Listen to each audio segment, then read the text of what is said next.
नमस्कार मित्रों, enjoy with Hindi साहित्य के यूट्यूब पोर्टल पर मैं घनश्याम उपाध्याय आप सभी का स्वागत करता हूं। आज की इस वीडियो में हम लोग हिंदी गद्य के अंतर्गत कहानी के विकास को पढ़ेंगे। देखिए, हिंदी में कहानी का जो विकास है वह द्विवेदी युग में सरस्वती पत्रिका के प्रकाशन से माना जाता है। हिंदी में कहानी का जो विकास हुआ वह द्विवेदी युग में सरस्वती पत्रिका का जब प्रकाशन हुआ और सरस्वती पत्रिका का प्रकाशन 1900 ईस्वी में हुआ था, तो उसी समय से कहानी का उद्भव भी माना जाता है कि सरस्वती पत्रिका के प्रकाशन से ही हिंदी कहानियां प्रकाशित होने लगी। द्विवेदी युग से पहले भी कुछ कहानियां प्रकाशित हुई थी, पर उन कहानियों में कहानी कला के तत्व जो थे वो विद्यमान नहीं थे।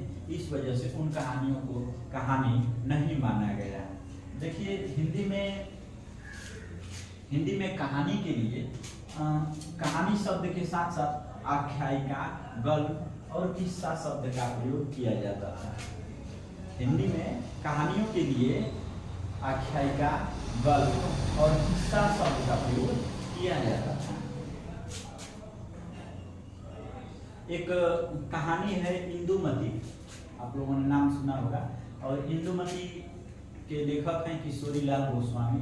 तो इंदुमती कहानी को, हालांकि हिंदी का प्रथम कहानी का भी इसे दर्जा प्राप्त है, तो इंदुमती कहानी को किशोरीलाल गोस्वामी ने क्या कहा? आख्यायिका कहा है।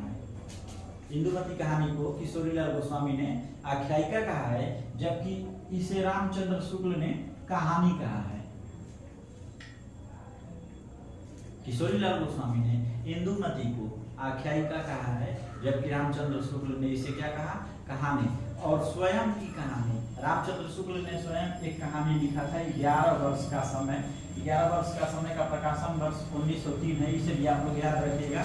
11 वर्ष का समय 1903, इसको रामचंद्र शुक्ल ने आख्यायिका ही कहा है। अपनी खुद की कहानी को इन्होंने कहानी न करके आख्यायिका शब्द दिया है, ठीक ना? इसे भी आप लोग याद रखेंगे। देखिए, हिंदी की पहली कहानी कौन रही है, इसके लिए विद्वानों में कई मत हैं, और हम लोग देखेंगे कि किस किस विद्वान ने किस कहानी को हिंदी का पहला कहानी माना है। तो सबसे पहले देखिए, हम लोग बात करेंगे, एक कहानी है एक जमींदार का दृष्टांत। एक जमींदार का दृष्टांत, जिसके लेखक हैं रेवेंड जे न्यूटन। इस कहानी का प्रकाशन 1871 ईस्वी में हुआ था, और इस कहानी को हिंदी का प्रथम कहानी राजेंद्र बड़वालिया के द्वारा माना गया है। राजेंद्र बड़वालिया ने एक जमींदार का दृष्टांत को ही हिंदी की प्रथम कहानी मानी है, लेकिन इसमें कहानी कला के तत्व विद्यमान नहीं थे। इस कारण इसे हिंदी का प्रथम कहानी स्वीकार नहीं किया गया। इसके आगे हम लोग देखते हैं तो डॉक्टर बच्चन सिंह का नाम आता है। डॉक्टर बच्चन सिंह ने प्रणयिनी पर्याय जो किशोरीलाल गोस्वामी की रचना है, 1887 ईस्वी में प्रकाशित हुई थी। इस प्रणयिनी पर्याय को ही हिंदी का पहला कहानी माना है। किसने माना है? तो डॉक्टर बच्चन सिंह ने। आगे देखिए, बात करते हैं इंदुमती की। तो इंदुमती जिसके लेखक हैं किशोरीलाल गोस्वामी, और इसका प्रकाशन हुआ था 1900 ईस्वी में, या सरस्वती पत्रिका में ही प्रकाशित हुई थी इंदुमती कहानी। तो इस इंदुमती को रामचंद्र शुक्ल ने हिंदी का प्रथम कहानी माना है। इंदुमती को रामचंद्र शुक्ल ने हिंदी का प्रथम कहानी माना है, जबकि लक्ष्मी नारायण लाल ने बताया कि इंदुमती पर एक टेम्पसेट नाम के बंगला कहानी का ही प्रभाव है, छाप है, उस कहानी का ही ये हिंदी अनुवाद है। इस वजह से यह हिंदी का प्रथम कहानी नहीं है, क्योंकि ये बंगला कहानी का क्या है? नकल है, अनुवाद है। इस कारण इंदुमती को हिंदी का प्रथम कहानी नहीं माना गया, जबकि रामचंद्र शुक्ल ने इसे हिंदी का प्रथम कहानी स्वीकार किया है। उसके आगे हम लोग बात करेंगे एक टोकरी भर मिट्टी की। एक टोकरी भर मिट्टी का प्रकाशन 1901 ईस्वी में हुआ था। कहाँ हुआ था? तो छत्तीसगढ़ मित्र नामक पत्रिका में, छत्तीसगढ़ मित्र नामक पत्रिका में इस कहानी का प्रकाशन हुआ था, एक टोकरी भर मिट्टी, जिसके लेखक हैं माधवराव सप्रे। और इसे देवी प्रसाद वर्मा ने हिंदी का प्रथम कहानी माना। और सभी विद्वानों के अनुसार भी एक टोकरी भर मिट्टी को ही हिंदी का प्रथम कहानी स्वीकार किया गया है, जिसका प्रकाशन वर्ष क्या है 1901। लेखक कौन है? तो माधवराव सप्रे। किसके द्वारा इसे हिंदी का प्रथम कहानी स्वीकार किया गया? तो देवी प्रसाद वर्मा के द्वारा। देखिए आगे बात करते हैं हम लक्ष्मी नारायण लाल ने रामचंद्र शुक्ल के द्वारा लिखी गई 11 वर्ष का समय, जिसका प्रकाशन 1903 ईस्वी है। 11 वर्ष के समय को ही हिंदी की प्रथम कहानी माना है। किसने माना है? लक्ष्मी नारायण लाल ने। 11 वर्ष का समय, जिसके लेखक कौन है? रामचंद्र शुक्ल। वही बात करें भवदेव पांडे की। भवदेव पांडे ने चंद्रदेव से मेरी बातें, जिस कहानी का प्रकाशन 1904 ईस्वी है, जिसके लेखक बंग महिला हैं, इसी को हिंदी का प्रथम कहानी स्वीकार किया है। बंग महिला के द्वारा लिखी गई कहानी चंद्रदेव से मेरी बातें, जिसका प्रकाशन वर्ष 1904 है, वो भवदेव पांडे ने हिंदी का प्रथम कहानी माना है। चंद्रदेव से मेरी बातें कहानी यूजीसी नेट के पाठ्यक्रम में भी लगी हुई है। और बंग महिला, देखिए बंग महिला का जो नाम है, पूरा नाम, वो है राजेंद्र बाला घोष। राजेंद्र बाला घोष बंग महिला का नाम, पूरा नाम राजेंद्र बाला घोष है। और इन्हें हिंदी की प्रथम कहानी लेखिका माना जाता है। किसको? राजेंद्र बाला घोष यानी बंग महिला को। और इनकी कहानी जो लिखी गई है चंद्रदेव से मेरी बातें, जिसका प्रकाशन वर्ष 1904 है, उनको भवदेव पांडे ने हिंदी की प्रथम कहानी स्वीकार किया है। वहीं अगर बात करें तो बंग महिला की एक और कहानी है दुलाई वाली का प्रकाशन वर्ष 1907 है। और दुलाई वाली को हिंदी का प्रथम कहानी मानने वाले राय कृष्णदास हैं। राय कृष्णदास ने दुलाई वाली को हिंदी का प्रथम कहानी माना है। चलिए आगे बात करते हैं। देखिए उसने कहा था, आप लोगों ने नाम सुना होगा, जिसे हिंदी का प्रथम कहानी कहा जाता है। उसने कहा था, इसे राजेंद्र यादव ने हिंदी का प्रथम कहानी माना है।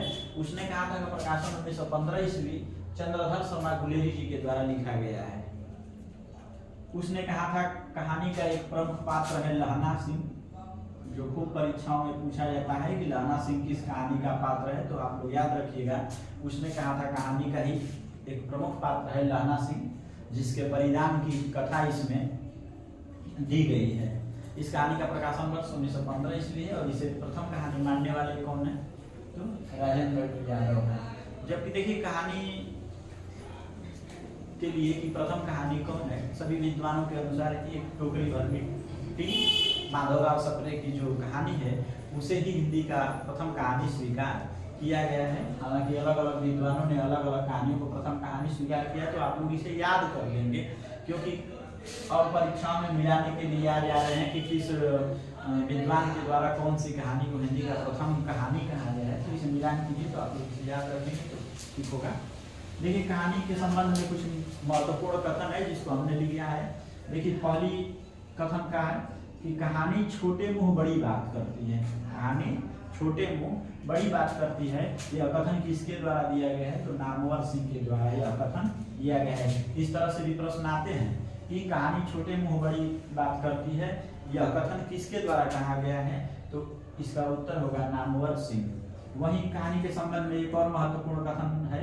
देखिए कहानी एक ऐसी रचना है, कहानी एक ऐसी रचना है जिसमें जीवन के किसी एक अंग या एक मनोभाव को प्रदर्शित करना ही लेखक का उद्देश्य रहता है।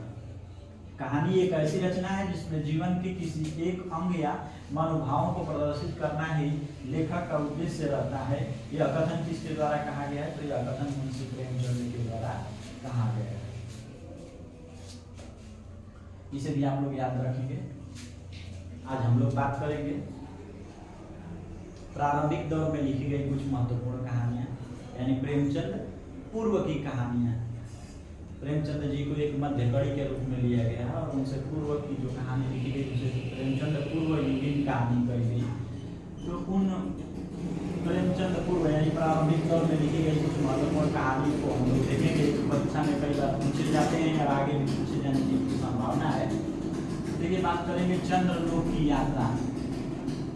चंद्रलोक की यात्रा और आपत्तियों का पहाड़। चंद्रलोक की यात्रा और आपत्तियों का पहाड़ दोनों का प्रकाशन 1900 ईस्वी में हुआ। ये केशव प्रसाद सिंह के द्वारा लिखा गया है। ये दोनों कहानियां केशव प्रसाद सिंह के द्वारा लिखी गई हैं। आगे हम बात करेंगे राखी बंध भाई। राखी बंध भाई के लेखक हैं वृंदावन लाल वर्मा जी हैं। इसे भी आप लोग याद रखेंगे, ये पूछा भी जा चुका है। राखी बंध भाई के लेखक कौन है? तो वृंदावन लाल वर्मा।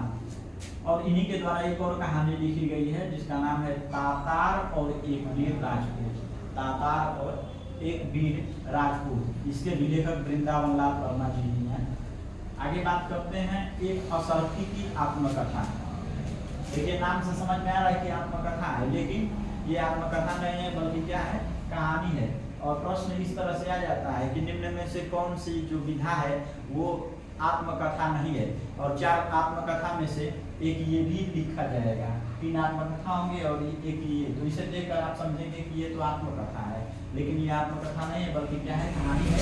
इसका नाम है एक असरफी की आत्मकथा और इसके लेखक कौन है? तो वेंकटेश नारायण। इसका प्रकाशन वर्ष क्या है? तो 1906 ईस्वी है। आगे हम बात करते हैं कानून में कंगना। यह यूजीसी नेट के पाठ्यक्रम में भी लगा हुआ है और कानून में कंगना के लेखक हैं राधिका रमण प्रसाद सिंह। अगला बात करेंगे कहानी का रक्षाबंधन, जिसका प्रकाशन वर्ष 1913 ईस्वी है और इसके लेखक हैं विश्वम्भर नाथ शर्मा। तो रक्षाबंधन को भी आप लोग याद रखिएगा कि रक्षाबंधन का प्रकाशन वर्ष 1913 ईस्वी है और जिसके लेखक हैं विश्वम्भर नाथ शर्मा। अगली वीडियो में हम लोग प्रेमचंद युगीन कहानियों को पढ़ेंगे। अतः आप लोग हमारे चैनल से जुड़े रहें। यदि वीडियो पसंद आता है तो मेरे चैनल को लाइक, शेयर और सब्सक्राइब करना न भूलें। धन्यवाद।